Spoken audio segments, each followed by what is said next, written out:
All right, we're rolling. So this is not the final episode of the season. No, but don't be saying that. No? No. Because we maybe have to throw another one in there.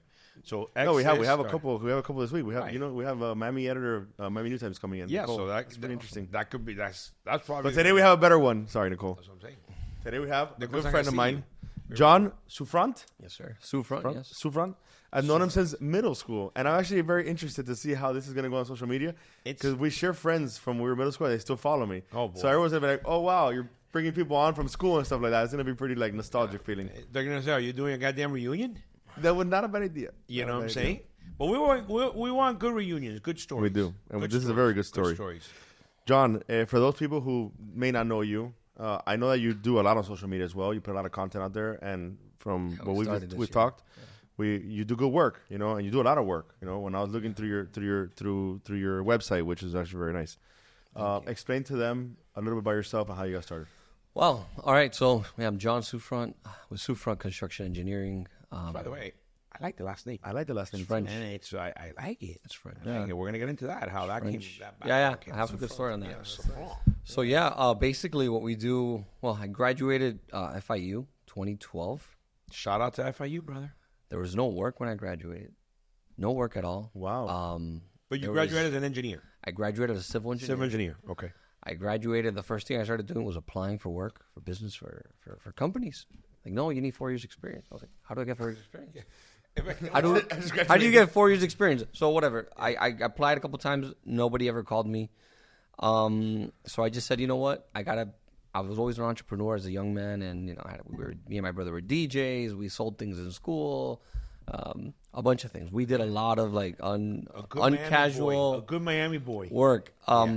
We would do recycling with ACs. Like I had a friend his dad used to have ACs, and we would just recycle them and sell them for scraps. Was like the I love that. I the love reason that. for doing that? You or your brother or both of you? I was the one that started, but he always kind of like tagged along and improved it. Gotcha. Or he would add his Good own money. Little. Good money and It was really good money actually. It was really good money. I know what you're talking about. I know what you're talking about. So I know this goes off a tangent, but I did? I got the yellow. This is I got the what yellow. this show is all about. the weave. I got the yellow pages. Yeah. And I said I went to the AC contractor. I called every AC contractor. I said, hey, can I go pick up your old ACs when you're done with your work? Yeah. And they're like, claro que sí, chamaco. And I was like, all right, this is my number. Send me an address. And I called all of them. And then every day I would get calls from these HVAC contractors that tell me, hey, pick up my scraps. So I would just show up with I had a white pickup truck, little Nissan Frontier. And I would show up, load it up, take it to my house, dismantle it, and then sell it for scraps. So I did that while in college. That's awesome, brother. How much money were you getting from that? Like, Every AC was about $70, $60 to $70. Brother, but there's everything. And I would get like compressor 10 and 10 a day. Like 10 a week. So Bro, I was making $70. How long was that ago? This was in 2010, 2011, Okay, 2000, brother. So you're talking about a couple 2009, of 10, 11. I was buying at that time. I was the same similar situation. I was buying counterfeit Miami Heat jerseys from LeBron, Wade, and Bosch that had just came in town from China. That I got an email from them, and I would buy them for $12 and sell them for $60. Well, you know what? It's funny. I used to buy at that same time. Has no affiliation to do the program with the counterfeit that he's doing. I just want to specify And then that. I got a crazy story about that. The day I stopped, because But is this? What about okay? Is it no, you but let me, or no, that's good. It's good. But hear me out for a second, because this is when I stopped. I'm like, okay, fuck this. First, I saw American Greed. Someone got hooked with counterfeit jewelry and stuff like that from Tiffany's, whatever, and I'm like, okay, Correct. they're kind of cracking down on this. Something's happening here. Yeah. And then the chinos would start sending me like Dolphins jerseys. So every season was changing, and I would go and put them on Craigslist. So people would call me from Craigslist and from all over the country. I would be going to Sunrise one night and sell 6 jerseys for the whole family. They're going to the game over here, etc. And I was making good money, maybe like $2,000-$3,000 a month from that, just driving everywhere. Awesome. Wow, that's a lot. Bro, one day a guy calls me. Meet me at 117 and Bird Road in the gas station right next to the little hotel there, right before getting on the turnpike. Okay. All right, cool. I pull up. I'm in the back. I pull up. It's an FHEP. And I'm like, this is it. That's it. It's a cop. And he was there next to me. He goes, hey, it's me. And I was like, I get out of the car. I get in the trunk. I give it to him. He gives me the cash and he leaves. You should tell him it's free. Yeah, and I said, and after that, but the feeling I had inside of me, I was ready for like, everybody coming in. Well, come on. I know, but I was like, You're selling a T-shirt. no, for but I the was love doing of a God. lot of it, man. I was advertising a lot of that. Yeah. And then All I was right. like, and I stopped. Okay. But we started on Craigslist as well. I started on Craigslist. Okay. So let's go back to the Craigslist legit doesn't part. have it's glory days. I mean, it passed. No, now it's it offer passed. up and then offer up, kind of like whatever. Let's go back to the legit that he was at least picking up ACs and selling them for scrap. Okay, good. So picking them up. Not counterfeit. So basically, yeah, we started with the ACs. I'm in school, blah blah blah, and then I graduate engineering school. You know, you learn chemistry 1, physics 2, calculus 1, 2, 3, differential equations. You get out, and then there's nobody hiring. And then you're like, I just spent 6 years, money, and now I can't get a job. Or and loans. then I did exactly. I got a $25,000 loan. Yeah. And then I went on Craigslist, and then I said, well, what can I do? I used to pick up debris, those AC. Yep. While I was in college, let me make it a little bit more formal. I made a little flyer, and we started to sell debris and junk removal services. That's awesome. So when we started to do debris removal, junk, all those services, people would call me and be like, "Hey, can you take my sofa? Yeah, $100. Can you take this? Can you remove my shed? $80, $800, whatever it was." It just started to like kind of pick up. I wasn't licensed. I had nothing. Evolving. It was just, What was like B2B. the weirdest thing that someone made you pick up? Wow. So one time I get a call, and it was a hoarder's house. Oof. Yeah, that's in Miami. And this hoarder's house, it was Miami, and this hoarder's house was by the outside it was nice, and then the inside you couldn't walk. Everything was furniture. The couple that used to live in there had passed away, and then their kids, which claimed the rights to the property, call me up and say, "Hey, I need junk removal services." I show up, I walk in, I couldn't walk. It was full, so I couldn't even get into the rooms. It was disgusting. Yeah. So then I said, you know what? I'm not gonna get this job. I'm just gonna throw a crazy number out there. I told her $5,000. They're like, "It's yours." I was like, "Oh man, now what do I do? How do I get rid of Let me go sub this. So that was one of the weirdest cases. We got the job done in 4 days. So what I did was I went back on Craigslist. I went into the free section, free stuff, and I started taking pictures and posting everything in free stuff. Smart. So then I got a bunch of other hoarders that came. Yeah. And they took all their stuff for free. That makes sense. So I was calculating 10 dumpsters. We ended up doing it in 5. Oh wow, that was a good job. So a lot of other hoarders came in and took more stuff. That was the weirdest. Did you give them the card so that when they get screwed up, they can go and pay you they to call you. take them out? Pero you know what? I always see those little cars. Recojo escombro. And Bro, they make money. They do? They make money. More or less, how much do they think that can make a month? They can make 10 grand, 15 grand a month. A month? Yeah, bro. Yeah. Well, because Did I write that one down? No, but you really got to be out there looking. No, for you have to have a good campaign. You have to have copper, cobre. You have to have Bro, I whole mean, bunch of stuff. now we're in the concrete restoration business, and I call one of those guys up, and they charge me $1,200 to go pick up one load. They put it on their trailer, and they're gonna make money off of that too. No, this is really. already Just dump it. concrete. This is dump. This is But no rebar adentro, maybe. No. Okay. This is junk. Okay. I never thought you could make that. You call these guys 4 times, and you're just one person. I'm one person that calls them 4 times a month. Imagine they have another, 5 or 6 other contractors. No, and a lot of people don't have trucks. Like you always want to borrow your friend's truck, but your friend's not gonna lend you his truck to go pick up trash. Can I just say because this is important. This is the part that I loved, and we were talking off air before he started. So. Let me take you back. You graduated. You come out of school. You're like, I have no work. Here you go with the fact of every American dream is go study. No, every parent's. This goes back to I have trust me with my purpose here. Where I know. Every parent is always pushing you in the sense I get to the end. You gotta study. 100%. But oh, brother, it all comes back to one thing I always say, and it's always that other FSU degree, brother. And you have to have that Flagler Street University. He coined that. You Flagler have to Street have University. that I like master's in Flagler Street University. Sorry, but for the people who don't know, explain to us what FSU Flagler Street University is. I always say, when I say FSU, not the FSU you think of. You can get all the diplomas. That's true. You can go ahead and you can get. Listen, for me, the ones that you're going to graduate. Oh yeah, doctor. You need 100%. You're going to go get a doctor. You're going to go straight to a hospital, or you're going to start private practice. That's fine. But in the world of civil engineer, marketing, business administration, anything of those sorts, I just want everybody to listen to this because we have all of our viewers, and everybody says you got to listen to this guy's story because this for me is a success story, and that's what we like to bring to a day in Miami. We like to bring to all those viewers and those leaders to say, that's me. Thank you. I mean, people are studying, and then they're struggling. You study and struggle because you come out of university after 4 years. Yeah. Your parents sacrifice. You come out with loans or whatever, and you say, "Coño, my parents pushed me all this life. Go study, study, study. I'm a civil engineer." You come out, I have no job. Yep. Yeah. So what do? Well, this guy had to do his street smarts. Yep. Flagler Street University. I always say you could get all the degrees you want, but in some type of the drive of the world and in some types of professions, you have to have that Flagler Street mentality of like, what do I do while I'm waiting to go become hired at an engineering firm or in a contractor's firm? So. Which the FSU evolves. You're evolving. No, 100%. And you evolve into STL. Right. Well, yeah. no. Squeeze the lemon. So to add to that, the FSU you needed in order to start making money now. Like money now was what I was looking for. I needed 100%. to pay my cell phone, my car, insurance.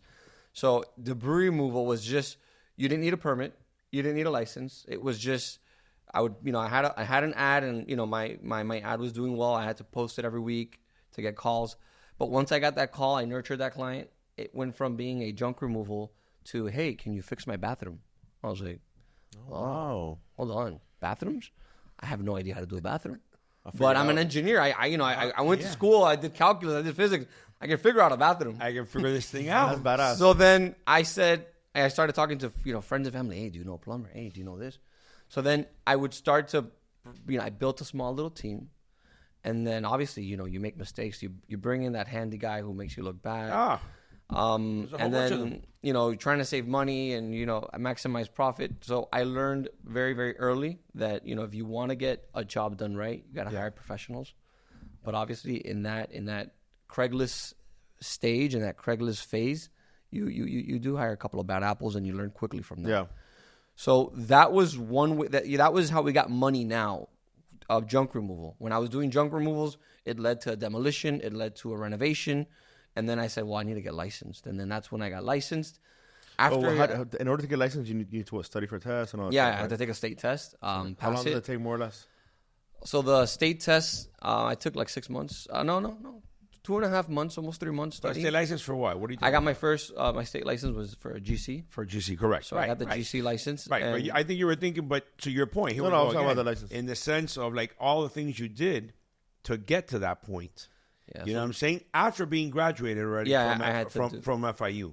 So then basically, now you have all these things you're doing, and I can bet you that even makes you a better civil engineer because of all these little things that you did. Yep. Como, you say in Spanish, no hay quien te haga cuento. No, there's nobody that can tell you a story now, Yeah. You know it from here you know it from the ground up. You know it from the ground up. And then, when I'm getting when I get my GC license, I said, well, I'm going to get my license, and I'm going to start making money immediately. No, it's not correct. Like that. It was the same exact thing. It's now you're a GC, now you have risk, now you have this, now you have to. A lot of general contractors. So then I started to say, you know what? I'm not gonna build.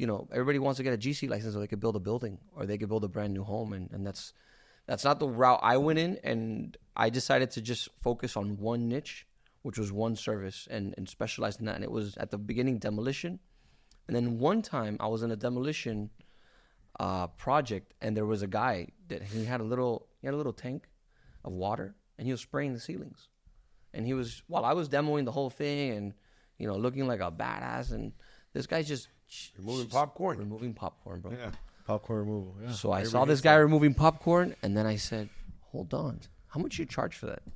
He's like 50 cents a square foot. I was like, "That's a thing. I've seen popcorn in everybody's house." Yeah. So then I add to my service popcorn removal. So it was demolition, junk removal, 100%, popcorn removal. We blew up. I was going to tell you. So then now I'm doing popcorn removals. Hold on, I'm an engineer, graduated, and doing popcorn. You're in the streets, yeah. So there was people making fun of me, like, "Oh, yeah, but you're an engineer. What are you doing popcorn removals?" My family, what are you doing? And I was the first labor guy, so I would come home, 100%. Full of dust and drywall and everything. Do you still do popcorn removal now, or we do them, but we have a specialized team. A specialized team. Because that's one thing I learned in business is you never leave your first love. You got me? The Bible talks about not leaving your first love, so I apply it to my life, and that was our first love. That took us from rags, to where we are now. Yeah. That's nice. And I never let it go. We just sold the project 3 weeks ago. But it's a little bit more expensive now, but the parquet removal is just water and then spatula. Because I've seen some machines. But the finish, but there's a finish aspect to it. So you got to plaster it, you got to paint it. There's a finish, and then you got to make it straight. Remember again. what? Remember the you got to make it smooth. Remember what the objective of the popcorn was. The high deficiencies, the high deficiency and high errors. Correct. Because when you're like doing the thing, it was the cheapest thing always. And the houses that on the whole thing, just go spray that thing and you wouldn't see anything. You just look up and you see all these little, and the one that has the glitter, the little shine. Supposedly they're like harmful to you too and toxic. So you have to test them for asbestos. There's a Home Depot kit. You just scrape it, you throw it, you send it to the lab. They'll tell you within like a week if it has asbestos or not. Did you ever find one with asbestos? Honestly, when you're doing FSU, bro, you don't think about asbestos. No, it's true. When you're in, that's when he was selling teacher from China. Now that we're more educated, we're more, at the higher level, more careful. We look for asbestos. But in the beginning, no, I was just going there with a spatula and I'll start scraping. Yeah. And I saw that guy with the hose. I said, you know what? I could do it with una manguera. Yeah. So I got a hose and I sprayed the whole thing down and then we scraped it like Spartans. They right did. Wow. And that thing would come down and. So that's how we started in residential. And then from the people that we would do work for, like, oh, you do popcorn? Oh, can you do me my kitchen? Can you do me this? So then we did about, let's say 3 or 4 years of residential. And then after that, we got introduced to commercial. And I said, wow, this is total new ballgame. So we went from junk removal, so AC pickups, junk removal, demolition, popcorn removal, residential finishes. And then that's when my father-in-law comes in. He was a professional carpenter. And I brought him in, and he started to educate me. I told him, look, I can't handle these type of projects by myself. I could do the demo. Yeah. But these are high end finishes. So he brought in his 30 years of experience, and then that's when we took it from being something kind of rough to something more finesse and more polished. And then he became part of the organization, and then now we are doing construction on a commercial scale. And then we now open the engineering. We opened the engineering part 5 years ago. Because for the engineering part, you need to have experience. Yeah. And we gained that experience through permits and plans for our residential clients. So then we leveraged it in the commercial realm. And then now we are doing building recertification inspections. That's right. Okay. We're doing the plans and the permits, and we're doing the actual construction execution. All right. So somebody that's looking for a building recertification, right? I have no idea of what that even means. Oh, I do. So I had to go through that damn thing for all these for this one too. Yeah. So what's the process and what are they recertifying? What are they doing? All right. So the origin of the building recertification is because a lot of landlords, property owners, they just buy a property, buy an asset, they set it and forget it, and then 30 years, 40 years pass, and then there's deterioration on the exterior. And there was a big collapse. Yeah, we got some mold in the front. I got to talk to my landlord about it. That's not a big deal. There was no mold. So there was it all happened. These inspections originally started here in Dade County back in the 70s when there was a federal building that collapsed, and then that's when they enacted the building recertification process. So when you receive a letter, if you own a property, you own a commercial property or a trip. What do they call these? A quadplex. Yeah, multifamily, fourplexes, commercial property, retail space. You get a letter every 10 years from the county basically telling you, hey, Mr. Landlord, you need to have a structural inspection and an electrical inspection, basically to ensure that that all the systems are running as they were intended to.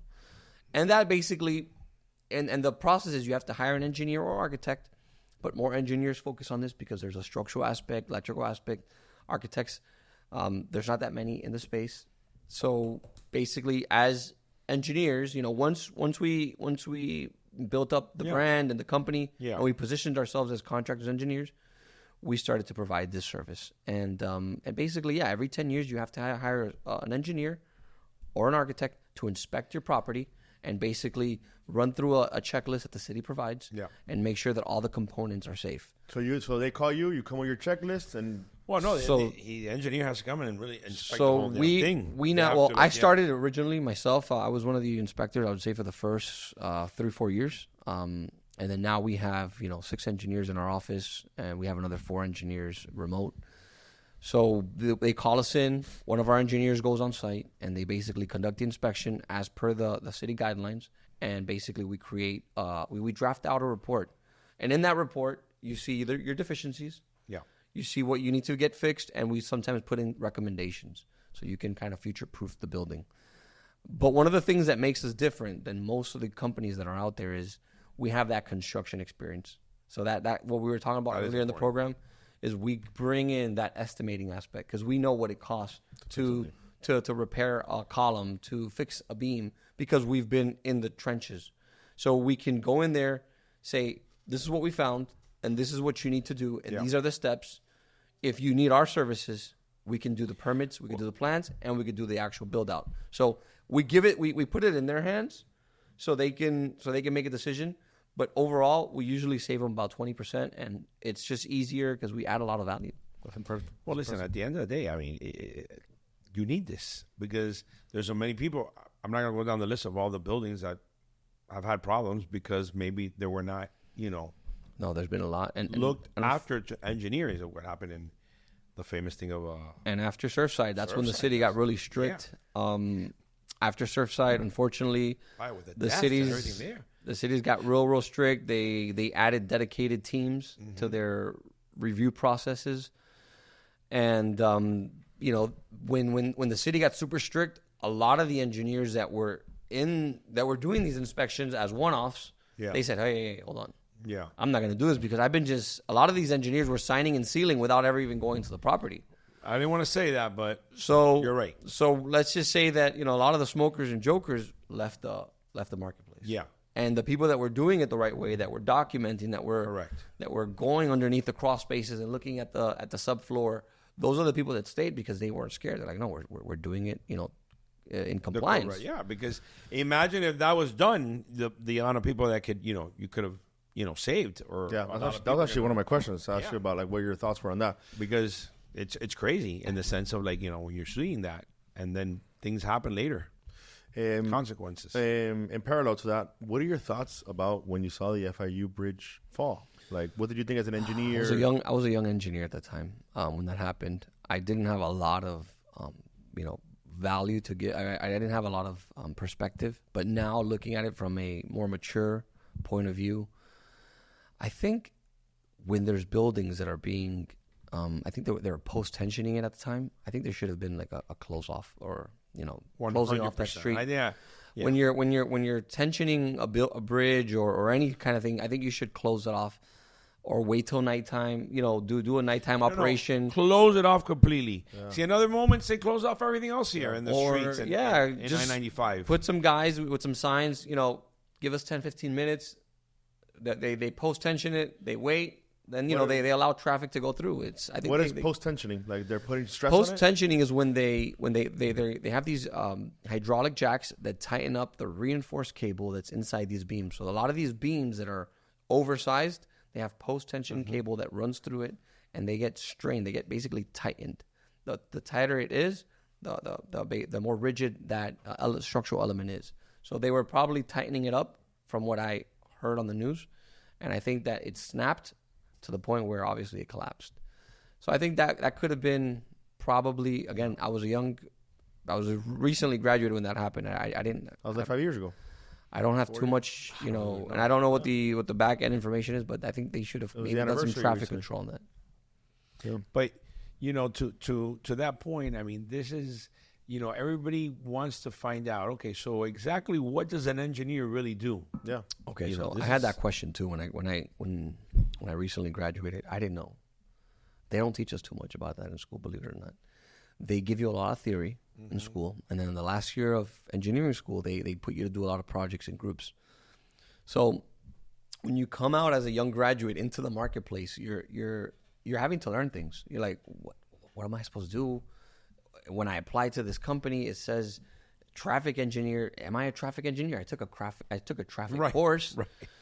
So an engineer is basically, and now with my perspective, is basically you are the person in charge, the engineer of record for whatever project you have specialized in. So, for example, if I am a structural engineer and I am a design professional, my job is to ensure that whatever I'm designing meets or exceeds the code, and that whatever I do can and then once that's done in design, then it's given. Then I sign it and seal it, right.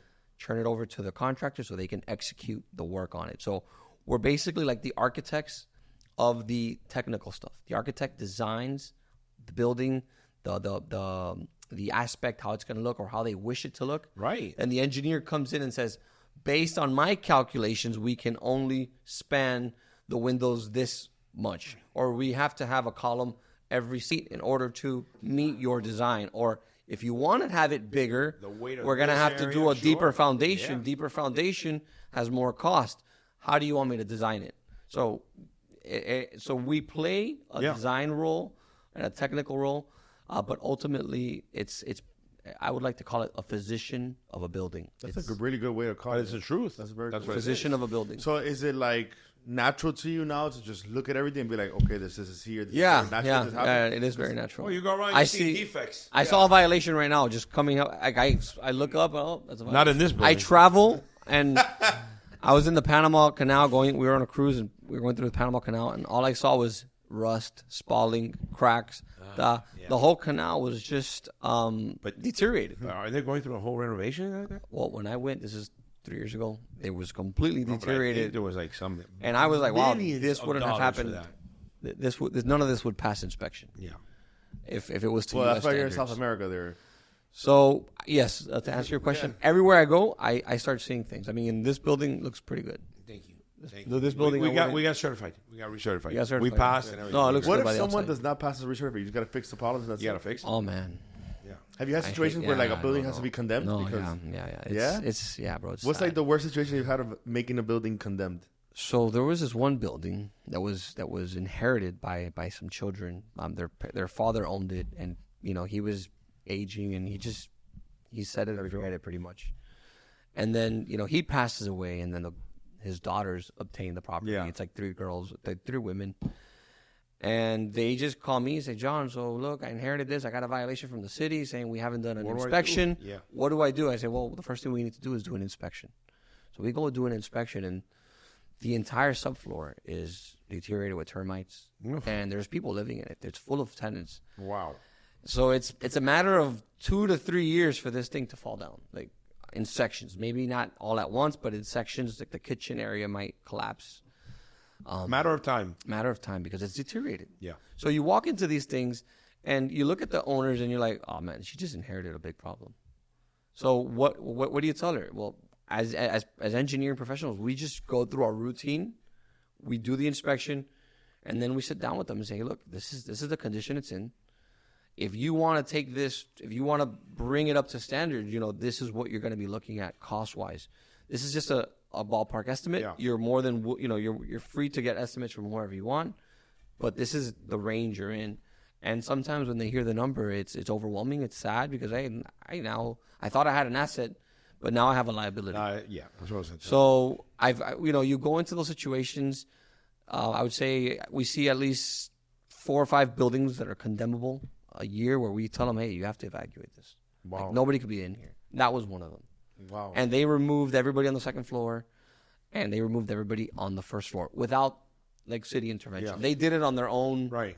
On their own behalf. Yeah. They didn't want any problems, and they were smart. If there was an issue with the building, you're the one that needs to tell the city, hey, that should be. So yeah, we go in, we do our report, we give a copy to the city, we give a copy to the owner of everything you do. You give a copy to the city of everything. Yeah. Wow, that's impressive. I didn't know that. Of whatever. Yeah, we're representing the city. We're sort of their eyes and ears on the ground. That's interesting. They don't. It's not that. Yeah, they don't do it. I'm assuming because of liability. Yep. Wow. And we're basically their eyes and ears on the ground. So talking about that, you being in the business, and I've heard through other people who do projects and stuff, permitting is always a hassle. Oh, man. It's always an issue to get a permit. I hear horror stories on permitting, etc., that it delays projects. I kind of wanted to get your thoughts on how the process is, and then how do you think maybe it can get better? I think it depends also with the city. Yeah. I don't know if it happens with you. Yeah, no, it is. It depends with what's So there's a lot of them. We don't want to mention them just in case, but So permitting becomes a problem when the engineer who's designing the project is not familiar most of the time with that city or that zoning or the zoning requirements. Makes sense. In that municipality. 100%. So, for example, if you were to hire me to do let's just say the restoration plan for this building, we already have a template for the most strictest comments.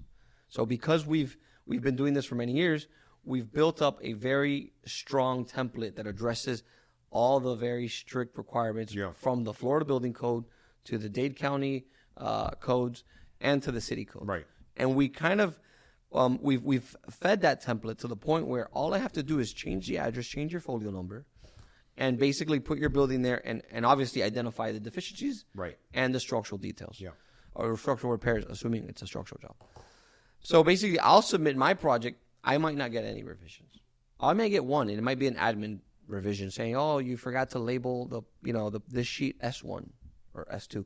But we don't get a lot of the technical rejections anymore. Gotcha. So for us, when you're specialized in one trade, permitting can be very simple. If you're a pool contractor and you already have your pool templates and you keep updating them as the code changes, you should be good.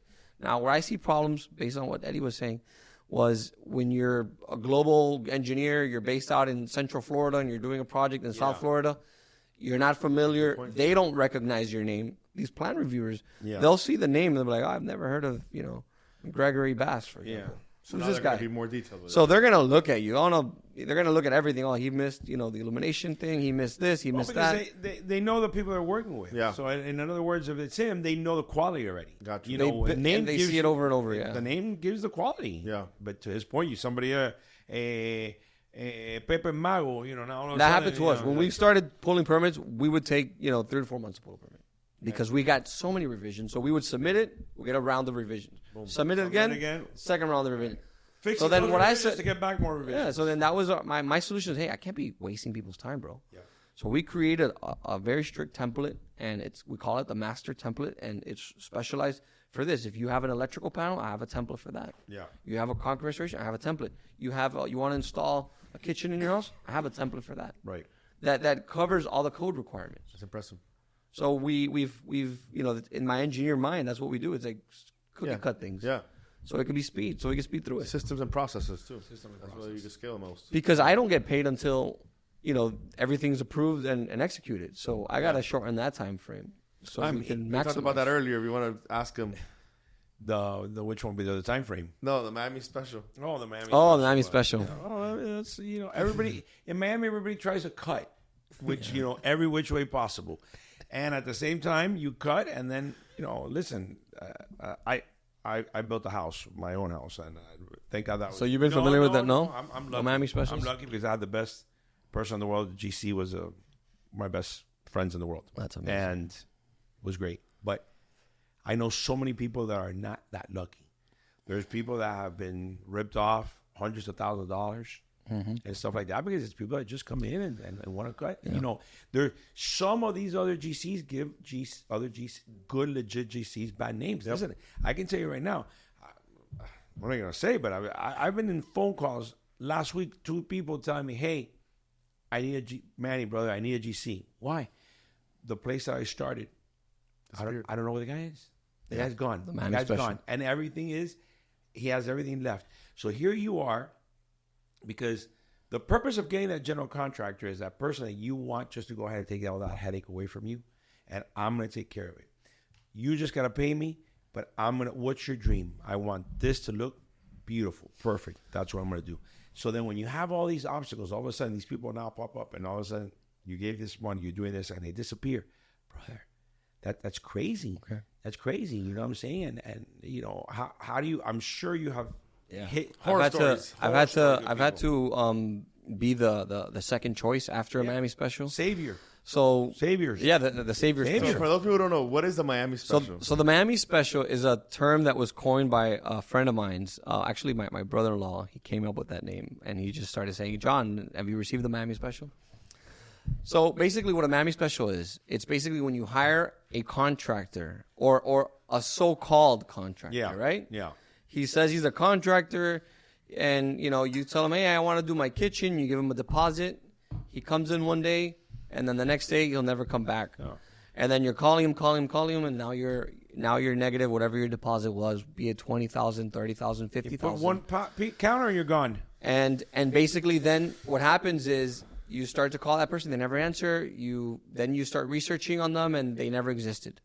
So in order to avoid the Miami special, what I tell clients is, look, when they call me as the backup, right, or when it's happened in the past, it's, go on the DBPR, take a look at our license, and see if there's any complaints.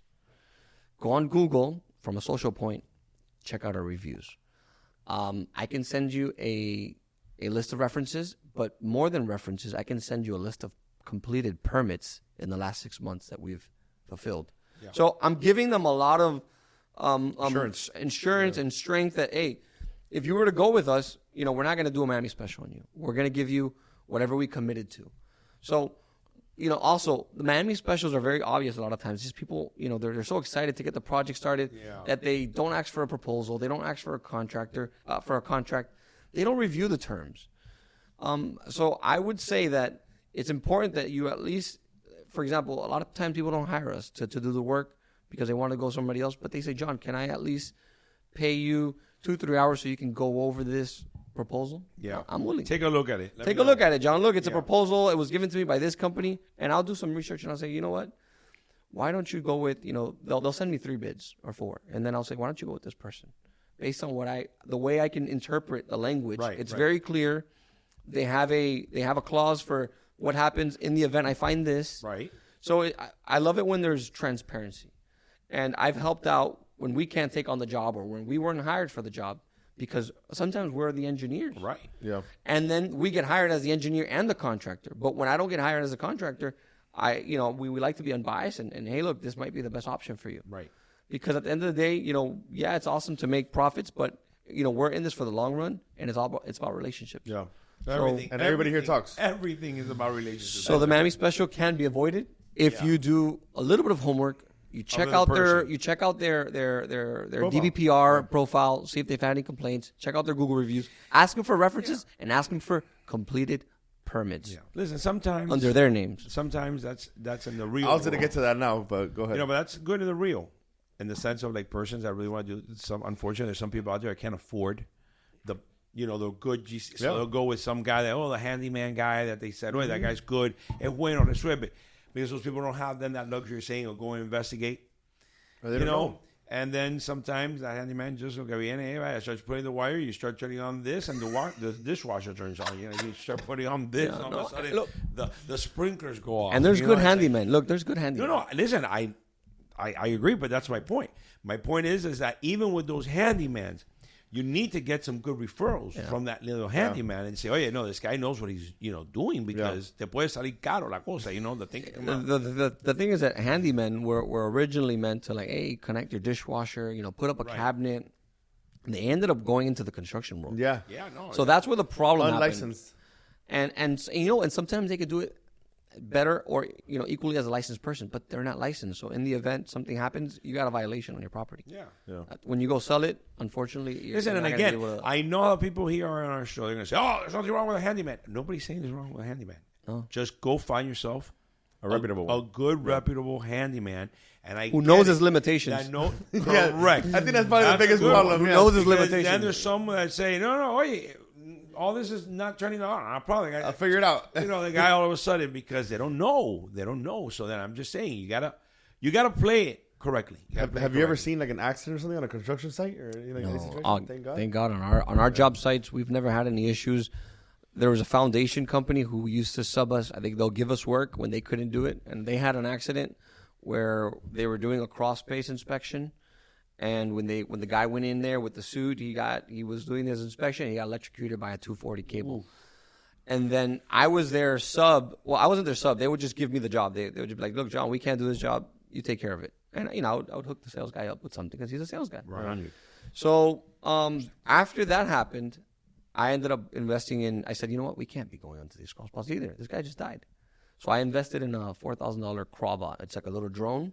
Oh, dope. And it goes underneath the crawl space with a 4K camera and some LED lights, and it does a preliminary inspection. It's not going to tap on the wood or anything like that, but when there's deterioration, you could see the deterioration. Well, it also can give you a heads up of what's going on down there. And that if you got to go in yourself, you can see what's going on exactly. first. You know. Well, I wouldn't go in there anyways, but unless there's clearance, good clearance. I was going to say right now, thank God for these drones, but the people in New Jersey are not very happy with the drones. But anyway, thank God for the drones, but the Jersey people are saying no drones over there. But I was gonna say, how has new tech, like in that case, that drone that you're using, or AI, changed the whole helped? World here. Your industry in particular. So AI is amazing.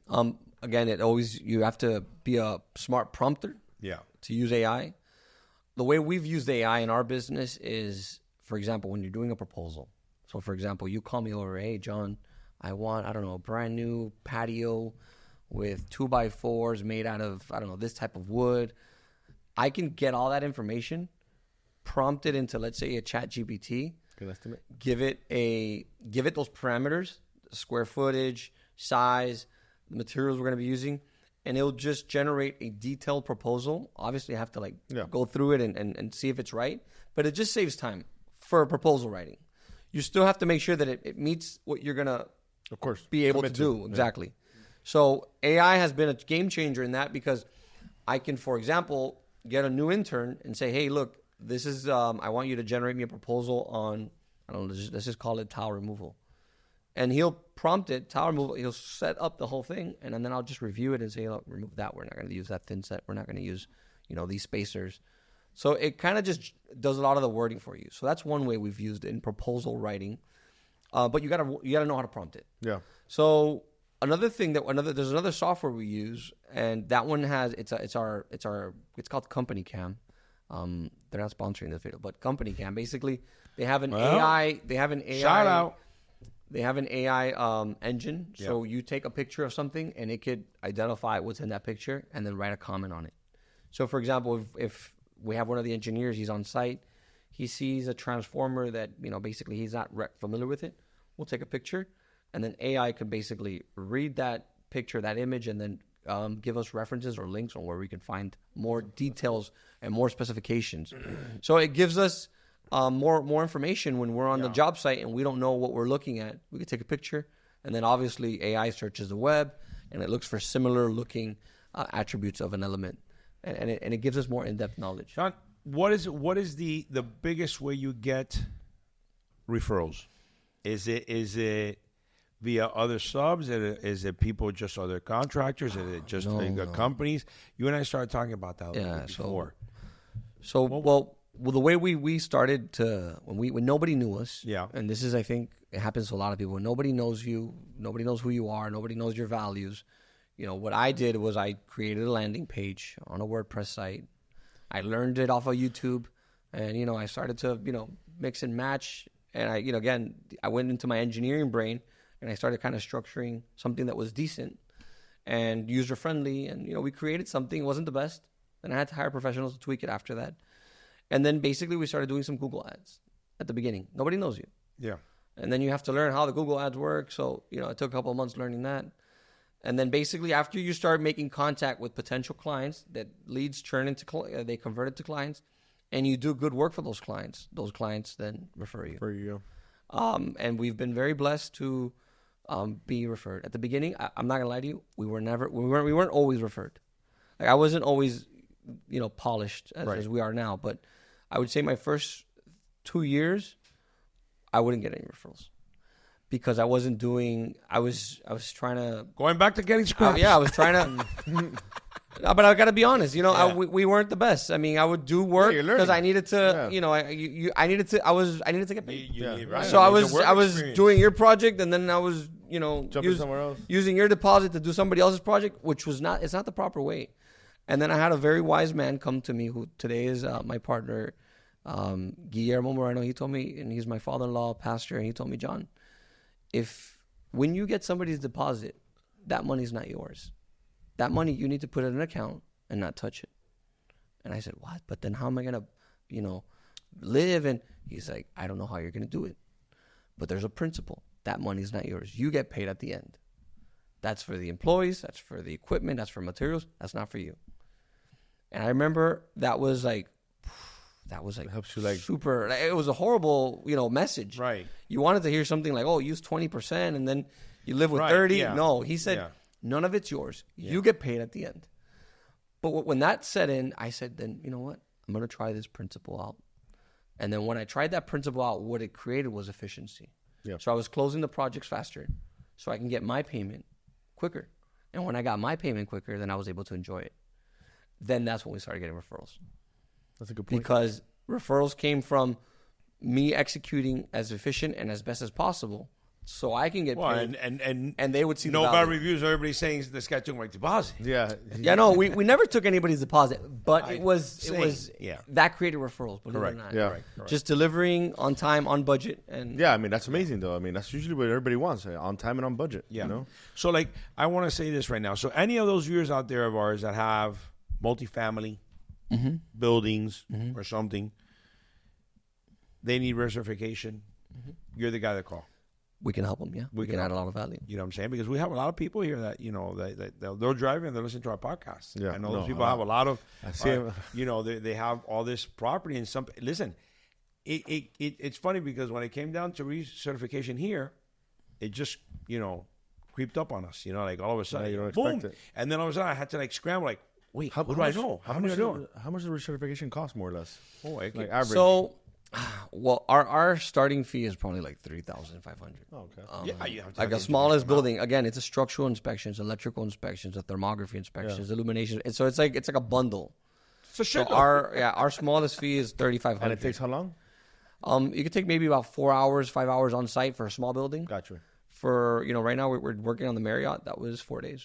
Wow. So but wait, it's a big building. Now, here's the other thing. Here's the point. Now, you recertify. Now, if you find the errors, and then people are going to tell you, okay, now you gotta fix this. So who are you going to hire? You got correct. You got the same people go, okay, we'll help you fix it now. Yeah. And that's what changed. That's where we came in, and nobody was doing that. That was our added sales value. Yeah. So when I would call you, or when you would call me, and I'd say, I'm not just going to give you an inspection report and give you a problem. Right. That's what everybody does. Right. Oh, I charge you $1,500 here. There's your report. Here's your report. Bye. Go call this guy that I know that does that. Exactly. Yeah. So a lot of firms were basically, they were doing the inspection at a lower cost. They were going in and they were just giving you a problem. They'll say, when you fix it, call us back. Oh, but and I got to pay again. Yeah, you got to pay again. Yeah. So what we did was we got a lot of these complaints from customers, and I heard and I took notes. I said, you know what? So they don't fix, they don't give you an estimate. They're charging you 100% of the value again. Yeah. I'm a young guy. I'm new. I gotta maybe fix some of these things, and give the marketplace something different, and that's what we did. Good. All right, I have a couple more questions here. Some of them are a little more spicy than others, but okay. Spicy engineering questions. Yeah. Okay. Listen. What is it? I've heard about this situation before and I've seen it, but I'm not very clear.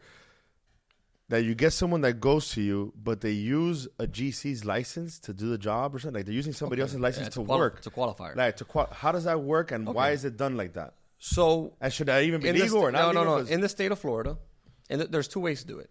There's I call it let's call it the Miami method. Okay. And let's call it the state of Florida method. Right. State of Florida method is I'm a contractor. I can qualify your business. If you hire me, I can have my business operating, and then I can also put a new license under your name, where it's a new number, and it's going to have my name, but it's going to be operating under Heyday Marketing, for example. Yeah. But you need to sign off on it. So I have to be part of your business, technically. Got you. As an employee or equity owner or something. That's the Florida DBPR proper route. So that's perfect, right? Because I'm involved in your company. I'm supervising the construction. I know what's going on. And why would I do something like that? Well, if let's say you just don't have time to pass the test. Got you. You don't have you maybe have a lot of the sales and marketing experience, but you don't have the technical knowledge. Got you. I come in with the technical knowledge, and you sell the projects. Or you just weren't smart enough that passed the test. Got you. Yeah. Yeah, or you don't have time. You don't want to say that one. He was a little nice. You don't have time for it. You know what I'm saying? So it's like, is the test difficult or? For me, it wasn't hard. I passed it on the first try. But there's people that people. I got you. So remember, language barriers also if people are trying to do this. It's a legal test. It's really about laws. It talks about OSHA laws and workers' comp laws. Remember, a lot of people it's really not construction as much as what you think. Some people were, let's say, GC in Venezuela, Argentina. Correct. And they were great. And then that barrier of the languages and everything, it comes a little bit tougher. I know a lot of architects are doing what he says. Yes. So method 1, Florida way. And then the underground method, I'm not going to name Miami anymore. It's going to be the underground method it's everywhere. Is when I don't go before the state and put my license under your company. That's the official way. I could just say, when you have a job, let me know. I'll sign it off. I'll sign the permit. I'll put my company name and my number, and we'll do it that way. And then you'll execute. So you're the face, but it's my license. And there's no formal legal binding agreement. But there's a risk, too. So there's a risk for the GC. There's really no risk for you. Correct. Yeah, no. So what happens is you end up giving me like a fee per permit pulled. Right. You pay me $500, $800, $1,000, whatever they negotiate. Yep. It's unofficial, but technically the job has a permit, and you're the head. You're going to execute it. Correct. And maybe you do have the technical wisdom. Yeah. I've seen very, very, very well, good executors, but they're not GCs. Correct. All right. I guess I'm an executor. Yeah. So I've used them before. I know a lot of people out there have used them before. Oh, God. Okay. The guys in front of Home Depot. Oh, wow. Okay. Yeah.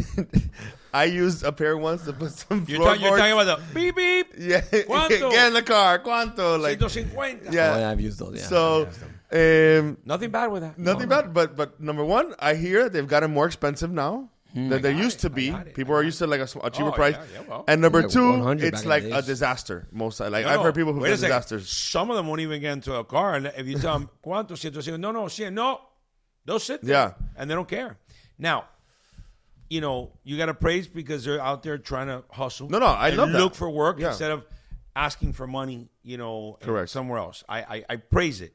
But then at the same time, también there's yeah. I just don't yang there that it's like you're getting like a jack in the box. Like, no, you don't know what you're getting. You don't know. Do you know how to do walls? Yeah, I know how to do. Yeah, no. Everybody tells you yes. No, I've never had a good experience. What's been your experience? I haven't had a good experience. In my early days, first 2 years, there were some projects where I needed some assistance, and it was like a demoling, garbage hauling, and I would go and I would just talk to them. Hey, look, I would pull up. What do you charge? I have this, and they would get they would ask me questions. I would respond back. But basically, I would bring them on the job site, and the efficiency was like 30%. They were giving like 30% of what they could have actually. I'm not expecting 100%, but at least give me 60, 70%. Yeah, 70%. So I can at least, feel I'm getting my value. And it was, it wasn't a disaster. They didn't, steal anything or try. No, it was just you're not getting your value. Listen, so for what they're charging, correct. For what they're charging, you're better off finding somebody that is even a family friend, really. At that rate. Yeah. At a good, they're charging $150, $200 per day. It's crazy. And I found out very quickly that the good ones are usually hired immediately and they never go back to Home Depot. They're wow. They're out there. We have a team of 15 foremen right now, field men. I have never let go of one of them. One guy will let go because he was stealing, but besides that, good reason. I've never let go of any of them, and it's why because they do good work. Yeah. But have you found any of those at Home Depot? No. Well, they're all referral by referrals. But I'll tell you this much: in that point, out of all the little oranges, there's sometimes some that are good. In that part, I have a good story that my dad used to have a roofing contracting company for many, many years. He retired and sold it a long time ago. And sometimes when some of the guys wouldn't come, he would send one of his foremen to go to right there and go pick up. The best thing was when they tell you, come, it's roofing. Oh, they would go there. Brother, as soon as those people had to get on top of the roof with that heat, those guys were just with the shovel trying to break that down.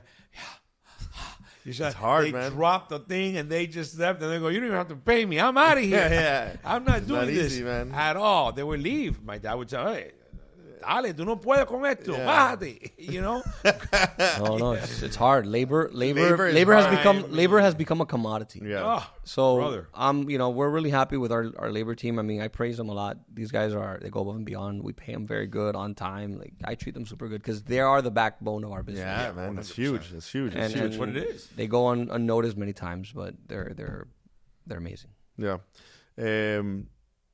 We see throughout the city a lot of construction. And then most people complain about the street closures. No, the 836. Oh, well, that's never. It's never finished. It's never finished. You can't. 836 has never been done ever since I was a kid. It's never been as an engineer, and you see these things happening in the street that never finish, and there's just years and years and years of these projects going on. Is there ever going to be a good time for them to say what time can they work? Yeah, because everybody says no in the morning, in the wee hours of the morning. Now, everything. So my intake on construction, and I travel to Latin America. My wife's an artist, so we go back and forth between Latin America.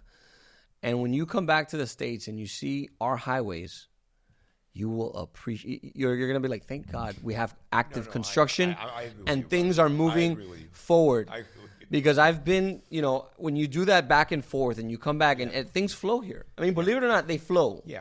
Even though you're stuck, but you're flowing. They flow. Don't ask this guy about, where he goes to, his beautiful wife and everybody lives, which is a beautiful country. But, supposedly you get out of the place and you're there for 3.5 hours. You don't move.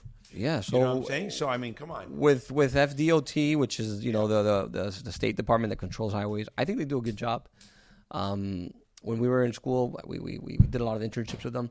But FDOT, I think, they do a good job. It takes long, but look at the massive structures. Like, you've seen that bridge? Brother. That bridge is crazy. It's crazy. That bridge is not a regular bridge. The bridge with the lights and stuff. The bridge that they're building on 836 going to Miami. Miami Oh, no, Beach. I thought you were talking about the one that's going to Miami Beach. No, okay, yeah, I see that. No, That thing's massive. Yeah, it's going over. It's going over. Brother, you see that thing?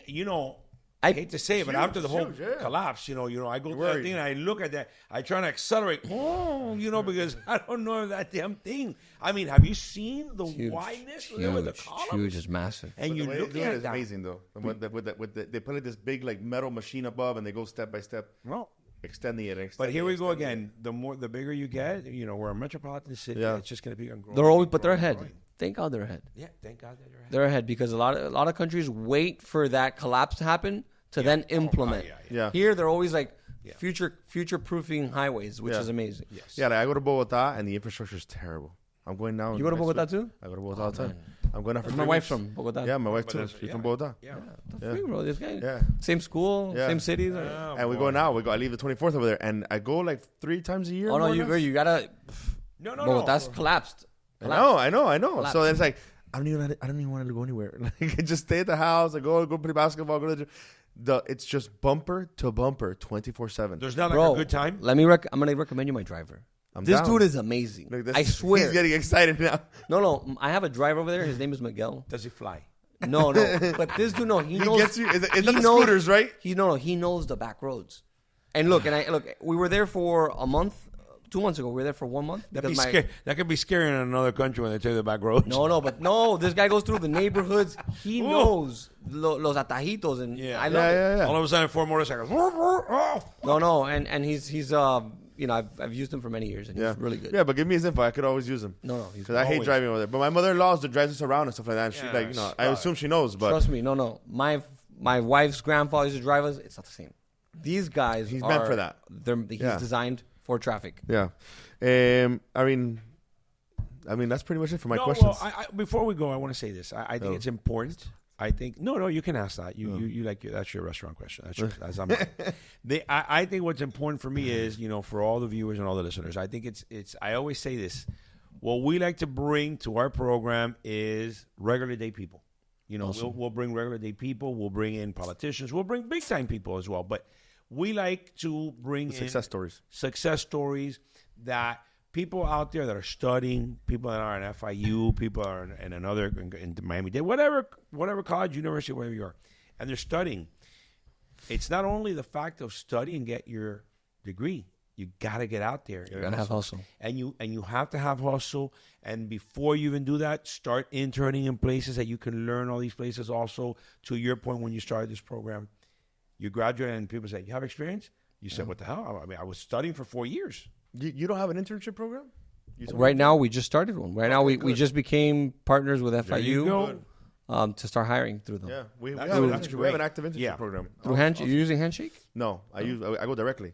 FIU, and Manny Alfonso. Well, I called them directly. Yeah. And they tell me, put your job posting on Handshake. Oh, no, I went to the department head. I sent it, and then we made a relationship where it's just, hey, people here. Oh, something like that. So I just want to really, elaborate on the fact of that I think that, you give the people, those people that are graduating everything, you give them that great inspiration to say, hey, and there's nothing wrong with going ahead and picking up junk. No, not at all. I if you have to start going to ratros a little bit and do a little bit of everything. I know you have to have hustle. If you're gonna join a company, even if you're an employee, go give value. Like hustle for that company. Yeah. If you're an entrepreneur, you gotta hustle for yourself. But I like to only, believe it or not, I like to only hire people that have hustle. Yeah. And have hunger and have drive. You see it. Because I don't, when you come into my organization, basically, I'm going to nurture you, and I'm going to, and if, God forbid, we have a pandemic, I'm going to take care of you. Yeah. So I don't want you to just be one of those guys just standing by the corner. Waiting to be told what to do. No, you have to have hustle. So for everybody who's watching and you're in the, you're in the university setting or you're, in a growing setting, gain hustle. I think now it's easier than ever because information is accessible to everyone. I love it. So I think you need to have, hustle is important. I think drive. Creating efficiency. Create efficiency for that organization. And just figure shit out. Brother. Just figure and answer your phone calls. Yeah. Oh, yeah. That's a big one with him. An ability to figure things out, right? Like, he taught me something. He goes, listen, people are calling you. You were the day that your phone doesn't ring. He goes, if you're calling, you got to answer your phone call. You got to answer your text. Yeah. You got to do this. You got to do that. Yeah. You have to do it. If you're in the We have people that we work with, bro, never answer phone calls. Never respond. And guess what? They end up coming to people like us. Yeah. Because we answer. I'm old school. I answer my phone brother, I'm old school in that sense too. I mean, sometimes you never stop, but then you get back to them. But you get back to them, or somebody else from your team gets back to them. That's the most important situation. But before we go, Eddie loves to ask this question, and he puts everybody on the spot. So you're not even prepared for this one. So start thinking as soon as he throws this question to you. And 3, 2, 1. Right. What are your favorite restaurants? Starting with number 3, 2, 1 in Miami-Dade County. Because when we say Miami, you're like, it's Miami. Okay, number 1, Milas in Miami Beach. Okay, no, number three. Number three. You started with number 1. Okay, number 3. Number 3. Could be anything. I like Graciano's, believe it or not. Graciano's is good. You know why? Because you can drink their wine, and it's at market price. Yeah. It's not restaurant price. Yeah, I like Graciano's. You go to the one in Coral Gables? I live in Weston, so I go to the one in Weston. Bro, you can't go wrong in Graciano's, brother. Yeah. I get my Spanish wine and my steak. Argentinian wine. Very good. Number 2. Number two. So I already told you my number 1. My number 3. My number 2. I'm going to pick, Osaka. Okay. That's good. Sushi. Right. Yeah. Sushi. I like Osaka sushi. Yeah. Very good. Okay. Very good. Is this like, are you like more sushi or Italian or? No, I like more Argentinian. Steak I'm a steak guy. I'm a protein guy. Yeah. We like and number 1? He said it. Milas. Number 1, Milas, Miami Beach. That's my favorite. Yeah. Because you can go with, you can go to chill, to eat and dine, and then you can go to the club. Yeah. And it's I never went to the club downstairs. It's a very cool environment. It is. It's a nice place. But I went. It was good food and stuff too. My wife loves that place. Yeah. But it's a place I'd like to have, if you want to just go, maybe have a couple of drinks and stuff like that. It's really good. Yeah, it's right there. It's right next to... I don't drink cocktails, but they have a really good cocktail. There you go. Well, brother, thank you so much for coming, brother. My pleasure.